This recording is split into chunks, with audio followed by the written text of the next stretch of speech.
Hey everyone, this is Brainwaves, and today I want to show you my workflow and creative process when I'm starting a new track. So let's jump into Ableton and get started.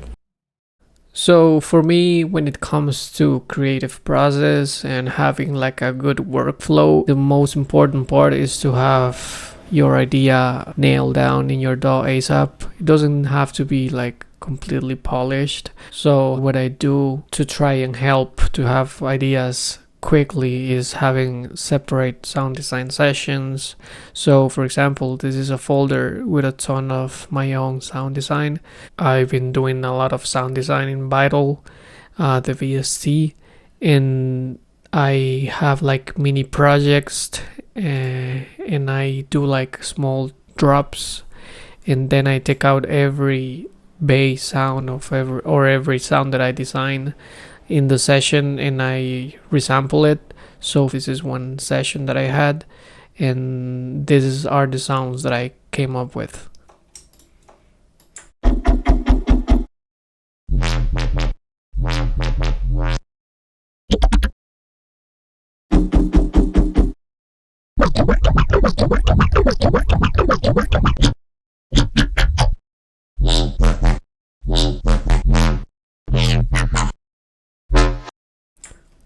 And so by doing that, I have like a toolbox ready to go when I start a new track.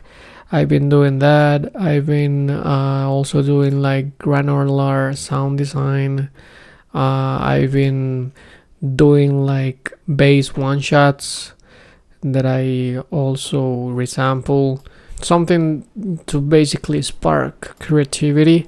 Also, downloading sample packs is a great resource. I use Splice, and I organize it into, like, for example, hip hop, left field bass, trap and dubstep. Just ways that I categorize things to make it easy for me to find whatever I need to find quick. Also, having a template that helps you writing music fast is like extremely important.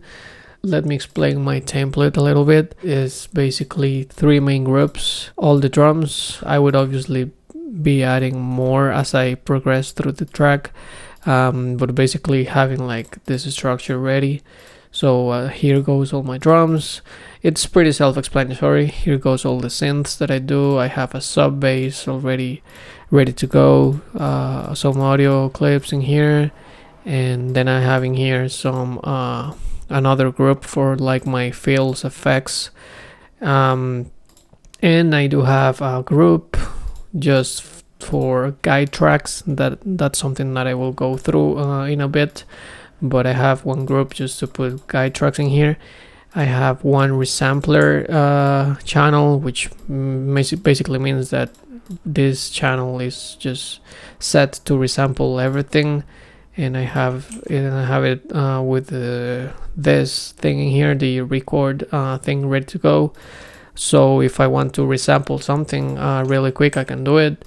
And I have a pre-master channel. So if you check this out, all my 3 channels in here are going not to the master but to the pre-master, and then from the pre-master is going to the master. But mastering and all of that is another topic. Let me know if you want me to do like a tutorial about how I mix and master my stuff. So yeah, this is basically my template. Something that helps me a lot is having collections. This thing here saves me a lot of time, because what I'm doing is I have one collection for my favorite sounds. This is something that I've been gathering through the years. So here I have all my favorite kicks, all my favorite hi-hats, risers, snares. Then I have this instrument stuff that is basically like the VSTs that I use the most, like operator, simpler, sampler, wavetable, serum. In here there is the racks that I use the most. Then I have my favorite Max for Live devices, my favorite stock plugins, my favorite VSTs. These ones are more like effects kind of VSTs, and these ones are more like synths VSTs. So that's why I split it into two categories.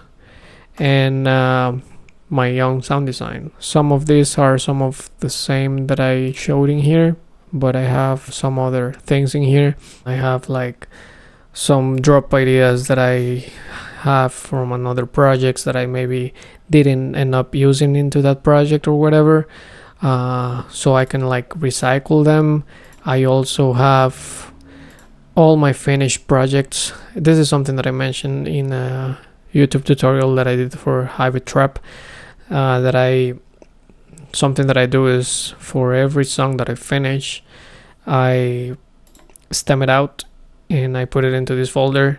And so I have in here, like for example, if I drop this in here, I have all the stems. And so if I want to grab like the drums from this track, then I can just drop it in there and use it into another song or whatever.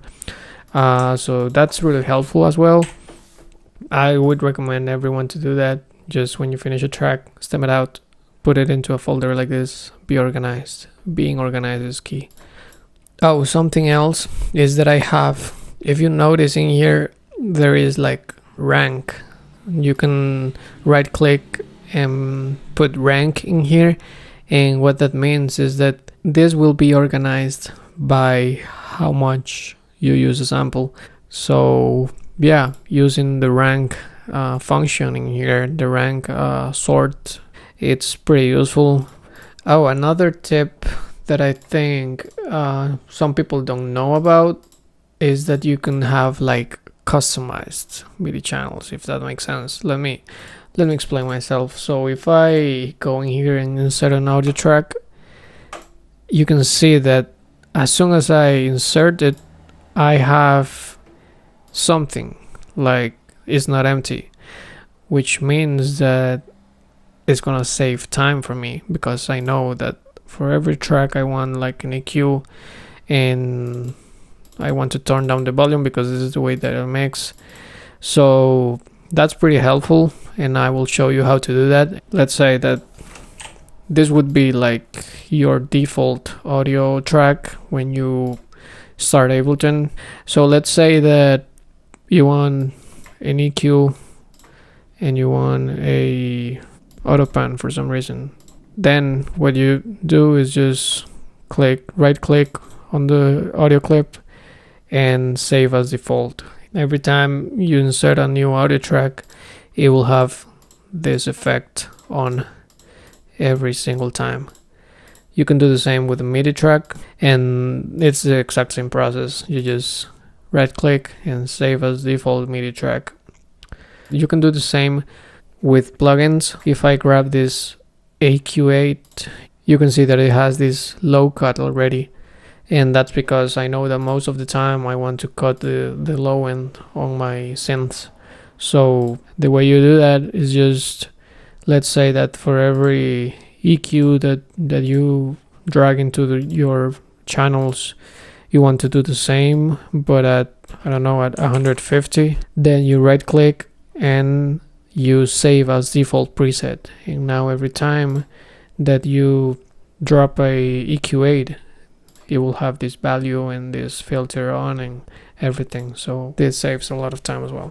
Alright, so this is a project that I'm working on. It's in progress. I just have like the first half of the song, and I thought it would be a great example to show you how I use guide tracks.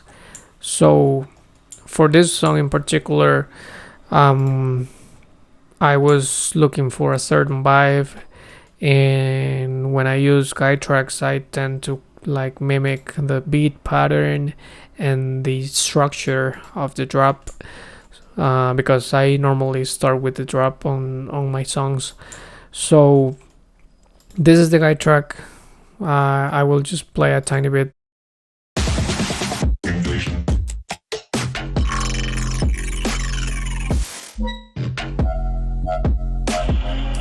That's AT Aliens Invasion. And this is my track.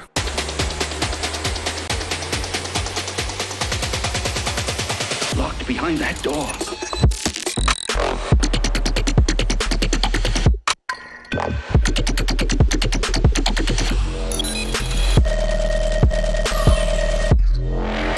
Something even more terrible than you.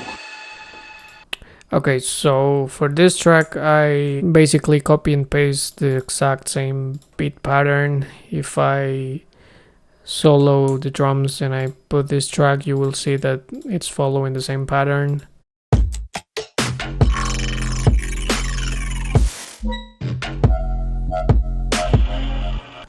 And then I also looked structure wise how the drop was built. If you pay attention, you can see that the structure is the same. So for example, bass fill, main synth,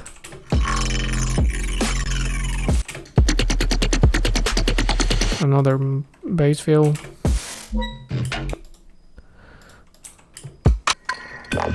and another main synth,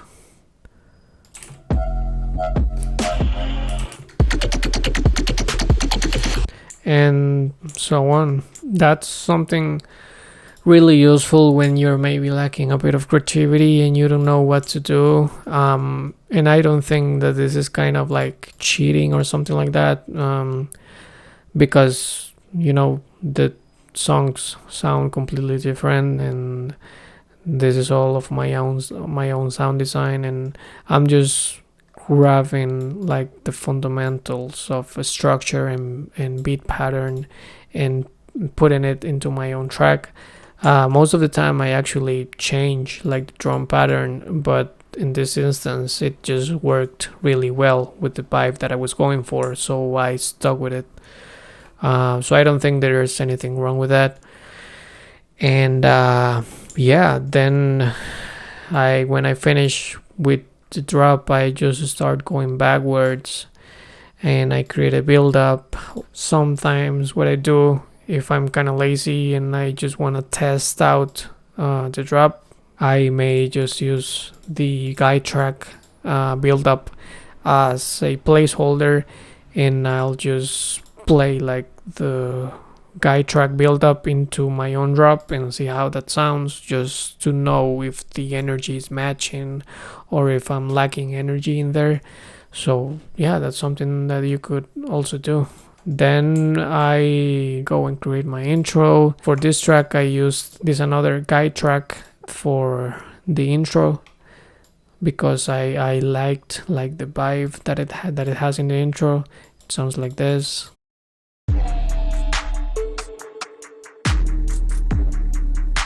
And this is my intro. Close. Very close. I know I can do it. It has some similar elements in there.